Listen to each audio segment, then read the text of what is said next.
En la morgue de la región de Argos existe un cajón de acero que nadie quiere abrir. No es por el olor a descomposición, porque, extrañamente, ese cuerpo no huele a nada. Es por el silencio que emana de él en los forenses.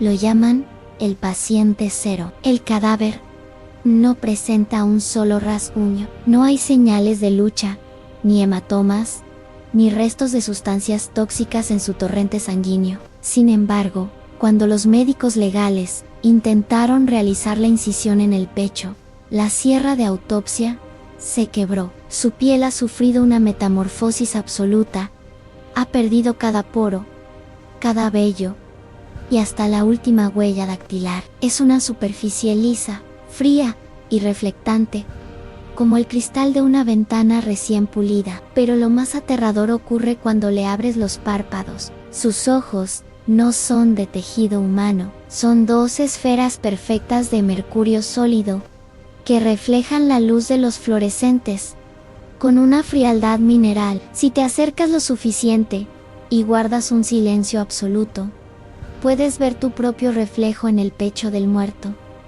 Pero es un reflejo que no obedece a las leyes de la física, es una imagen que parpadea cuando tú no lo haces. Una sombra que parece respirar por su cuenta atrapada en una caja de carne que ya no le pertenece. Este fenómeno no es una enfermedad fortuita, es el rastro físico de una deuda que los habitantes de este lugar llevan pagando en la sombra desde hace exactamente un siglo. Para entender el horror que hoy emana de las calles de Argos, debemos alejarnos del centro, cruzar los bosques que mueren en la falda de la montaña, y subir hasta la colina, donde aún se mantiene en pie la Mansión de los Ecos.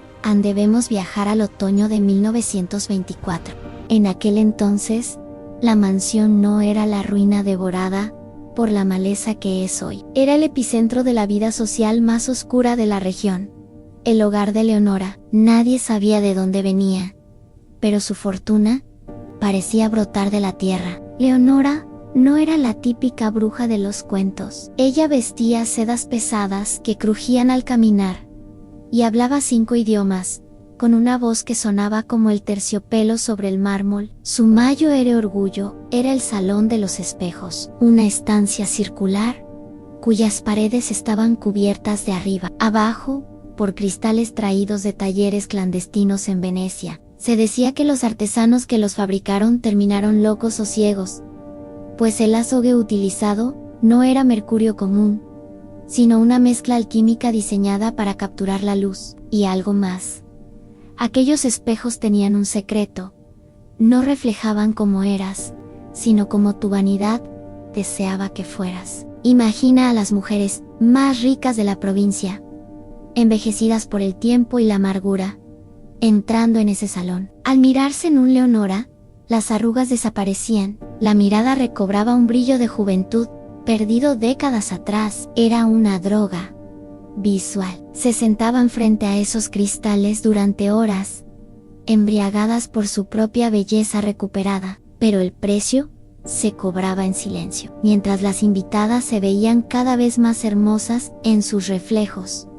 En la vida real, sus rasgos perdían definición. Al volver a sus casas, sus maridos notaban que sus caras se volvían planas, sus expresiones se vaciaban, como si alguien estuviera borrando su identidad con un paño húmedo. Lo más aterrador comenzó con las manos. Las huellas dactilares, aquello que nos hace únicos, desaparecían. Las yemas de sus dedos se volvían tan lisas y brillantes que no podían sostener una pluma o una taza de té a Leonora. Por el contrario, parecía haber detenido el tiempo. A sus 60 años, su piel era tan pálida y firme como el mármol. Estaba drenando la esencia y la historia personal de cada visita para alimentar su propia inmortalidad a través del azogue. La noche del 31 de octubre de 1924, el pueblo de Argos no aguantó más. Familias enteras veían a sus hijas convertirse en muñecas de porcelana sin alma, seres que ya no hablaban, que solo miraban las superficies brillantes con un hambre infinita. Una turba rodeó la mansión. El fuego rugió, pero los testigos dicen que las llamas no eran naranjas, sino de un azul metálico. El fuego devoró las sedas, pero cuando las llamas cedieron, los aldeanos no hallaron rastro de cenizas humanas. En el centro exacto de las ruinas, hallaron un círculo perfecto de 12 espejos de pie, que el fuego no había logrado ni siquiera empañar. Y en el corazón de ese círculo, un charco de plata líquida que palpitaba, que latía con el ritmo constante de un corazón humano. Leonora no había muerto, había sacrificado su envase físico para mudarse definitivamente al otro lado del azogue. 100 años de silencio siguieron a esa noche, hasta que llegó el equipo de Adrián. Adrián lideraba un grupo de investigadores de lo insólito que llegó a Argos, buscando la verdad detrás de la leyenda. Al explorar el sótano de la mansión, bajo capas de hollín, encontraron un fragmento de cristal antiguo. Al recogerlo, notaron la primera anomalía en sus cámaras profesionales. No registraban el objeto. Ellos sentían el peso del cristal, sentían sus bordes afilados, pero en el monitor de grabación solo aparecía la mano de Adrián vacía, cerrándose sobre la nada. Durante décadas, se pensó que la mansión de los Ecos era un capítulo cerrado, una cicatriz en el mapa de Argos, que el tiempo terminaría por borrar. Pero en los años 90, este grupo de investigadores no buscó fantasmas, sino la física del silencio. Adrián no era el típico buscador de sustos, era un experto en acústica y óptica, que sospechaba que Leonora no había descubierto una magia, sino una anomalía en la estructura del espacio. Al entrar en las ruinas, Adrián encontró algo que los aldeanos de 1924, cegados por la ira, pasaron por alto. Bajo el Salón de los Espejos, existía una biblioteca de cristales. No eran libros, sino miles de fragmentos de vidrio, numerados y catalogados. En sus informes, Adrián describe el horror de lo que descubrió. Cada fragmento de cristal contenía, atrapado en su interior, un movimiento. Si sostenías un trozo de vidrio a la luz, podías ver un ojo parpadeando eternamente, o una mano que se cerraba una y otra vez. Leonora no solo robaba la belleza, ella desmantelaba a sus víctimas, pieza por pieza, guardando sus movimientos, sus gestos y sus expresiones en una colección de ecos. La obsesión de Adrián fue su perdición. Empezó a preguntarse qué pasaría si esos fragmentos se unieran de nuevo. En sus últimas grabaciones de audio, su voz suena distinta, más metálica, más distante. Describe cómo el aire dentro de la mansión empezó a volverse pesado, con un olor persistente a mercurio y ozono. No es que ella esté aquí, susurra Adrián en su última cinta. Es que nosotros nunca nos fuimos. Todos los que nos hemos mirado en una superficie brillante en este pueblo, somos ahora parte de su red. He encontrado mi propio reflejo en uno de los cristales del sótano. Y lo aterrador no es que el reflejo se mueva, lo aterrador es que el reflejo parece tener más recuerdos que yo. Adrián desapareció una tarde de lluvia, pero no dejó un cuerpo. Lo que dejó fue una habitación llena de espejos cubiertos con sábanas negras. Cuando la policía local entró, encontraron algo que desafía toda lógica.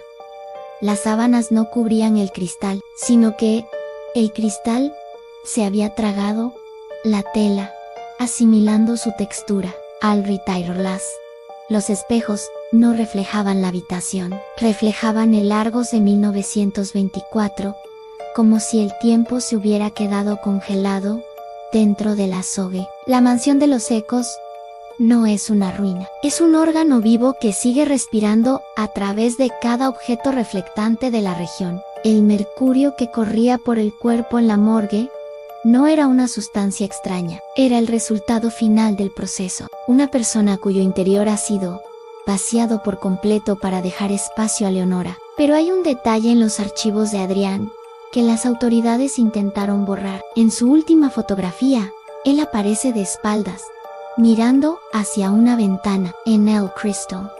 No se ve su espalda, se ve su rostro. Pero es un rostro sin facciones, una superficie de plata líquida con una sonrisa que parece grabada a cuchillo. Esa imagen no era un error de la cámara. Era una invitación. Este es el verdadero horror de la mansión de los ecos en Leonora. No quiere matarte. Quiere coleccionarte. Y para hacerlo, necesita que la mires. Ella se ha adaptado. Ya no necesita espejos de Venecia. Se ha filtrado en la luz, en los píxeles, en la señal que llega a tus ojos, en este preciso instante. Mira ahora mismo la pantalla en la que estás viendo este video. Es una superficie negra, pulida, perfecta. Un espejo moderno que Leonora nunca pudo imaginar, pero que ahora domina por completo. ¿Te has preguntado por qué te has sentido tan atraído por esta historia? Mientras la luz de este video ilumina tu rostro, ella está del otro lado, midiendo la distancia de tus pupilas, catalogando cada uno de tus rasgos, esperando el momento en que parpadees, porque ahora que conoces su historia, ella ya tiene un hilo conectado a tu reflejo. Apaga la luz cuando termines si quieres, pero no servirá de nada, porque el cristal de tu dispositivo ya ha registrado tu esencia. Fíjate bien, antes de que la pantalla se vaya a negro. Si tu imagen tarda 1 milisegundo más que tú en desaparecer, es que Leonora ya ha decidido qué parte de ti va a guardar en su cajón de cristal. No eres un espectador, eres el próximo eco.